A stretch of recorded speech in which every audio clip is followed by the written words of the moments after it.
What's up? It's your boy Dills and Thrills, and we got some projects going on here in the garage today. Yeah, we got this XJ project coming along. Picked this up the other day. I bought it knowing that I might have to put a new engine in it. Oh my God! This will probably be its own video. But as you can see, we ended up tearing apart and we blew a little skirt off piston cylinder 6. We got parts coming in for that. But yeah, today we're gonna be working on the 1000 XP. This is my dad's, he's had it for a few years now. It's a 2016 1000 XP. We ended up just putting some tender springs on there from Extreme Razor Performance. I'm excited to see how those do. But the main point of the video is this whole setup we got going on back here. I don't know about you guys, I like riding in the winter, but I'm kind of a baby when it gets cold outside. Last winter, in my 1000 XP, which I don't have anymore, because I didn't want to pay for the coolant circulator heater, ended up building a custom enclosure and picking up this VVOR heater. I believe it's called a VVOR. It's a Amazon diesel heater, essentially, is what it is. And it's a nice little, you know, it's small, but it puts out a lot of heat.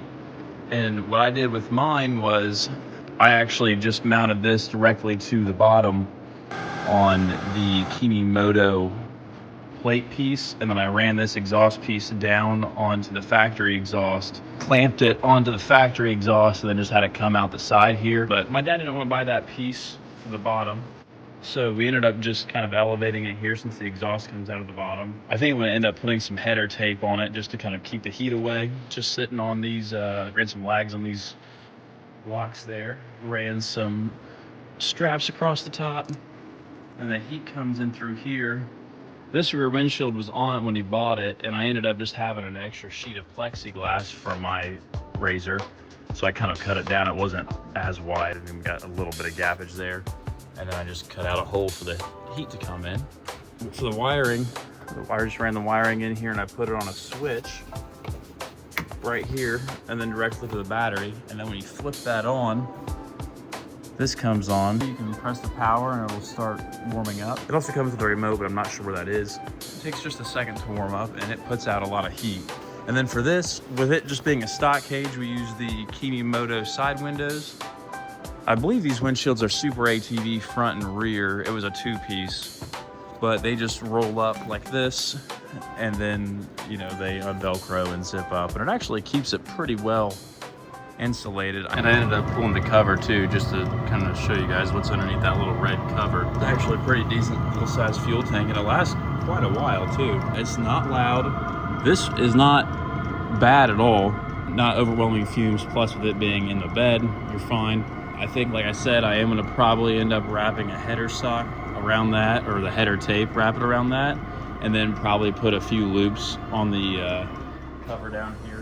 The blower motor back here, I mean, it's not insane, but I mean, it's pretty warm. I mean, it'll blow out, I think it says 95 degrees. I haven't checked, but it blows out really warm air. And you can actually adjust it as well, whether you want like hotter or colder.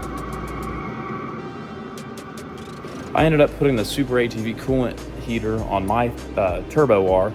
I'll probably make a separate video about that. But I had the VVOR heater laying around the shop still for my 1000 XP, so I went ahead and tossed it on his. Yeah, pretty affordable setup. I believe the heater cost about $100. This hose, I think, was about 20 bucks. It came with a hose, but it was rather small. So I ended up getting this one on Amazon, and then obviously just these ratchet straps. And also, again, the plate down here from ʀᴇᴠᴠᴇᴅ, that's what I did on mine. That was about $100, but you can also then just run the exhaust right out, because as of now, I wouldn't want to put anything in the trunk. And then, you know, when you run that little plate, you don't necessarily have to have the ratchet straps on there because it's actually bolted to the plate. All in all, I think that's a pretty good budget DIY heater system. With these enclosures, I will say these zippers are annoying, but unless you want to custom make one, they work pretty good. And for the price, you really can't go wrong. You know, with this being my dad's RZR, he didn't want to spend a whole lot of money on it for as little as he takes it out in the winter. So for what the setup is, I'd say it's pretty decent. What I do like about these enclosures is it literally comes on and off. within maybe 15, 20 minutes tops. Yeah, I hope that was helpful, guys. Thanks for sticking around and watching. Let me know if you guys have used anything else. And like I said, we'll probably be doing a video here soon on the Super ATV coolant circulator heaters. We have one on our General, and then I put one on my Turbo R. So we'll be doing a video on those soon as well. And then we'll probably be video on the Jeep too. So thanks for sticking around, and we'll see you guys next time.